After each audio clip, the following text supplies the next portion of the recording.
I have some steel here for use in making spoon carving knives. These are pieces of scrap steel that came from a friend of mine who makes wood-bodied planes.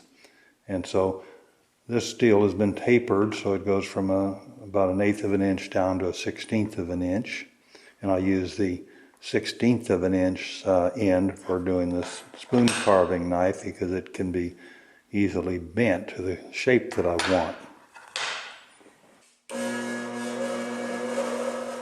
I use a bench grinder to begin shaping the blade, starting with the coarse wheel. And you have to keep your hands away from the area that gets hot, and you may have to move your hands a little farther away as you get along with it. And keep checking to see that you've got a nice angle going. This is probably about a 12 to 15 degree angle, but I'm not real precise in the measuring of it. This is done by the rack of the eye and by the feel of things. I'm looking to see that it has a nice angle in relation to the blade, and I'm also watching the sparks coming off. And when the sparks start coming down across the top of the blade as well as underneath, you know that you're getting close to having a sharp edge.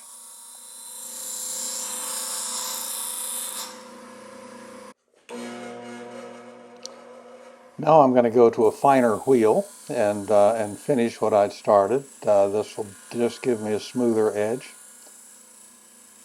And I'm trying to conform to the angle that I'd already cut.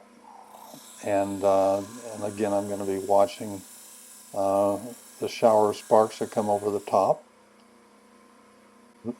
When I feel like I've done a good job, I'll quit.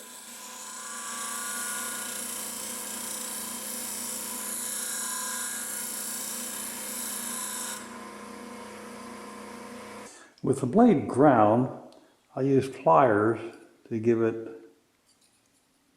the shape required for spoon carving. I'm just going to begin bending out here a little bit steeper on the outside part. The steel at this point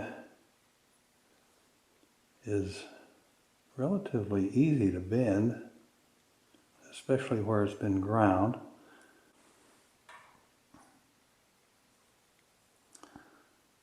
So with that, I have a good curvature to fit the inside of the spoon. I'll sharpen this by dragging it across a stone like this to get the one side of the blade sharp. And then I'll use a dowel wrapped with 1,000 grit sandpaper to polish the inside of the knife. And then from then on, after this is kept polished, it'll be really easy to resharpen it just with that dowel wrapped with sandpaper.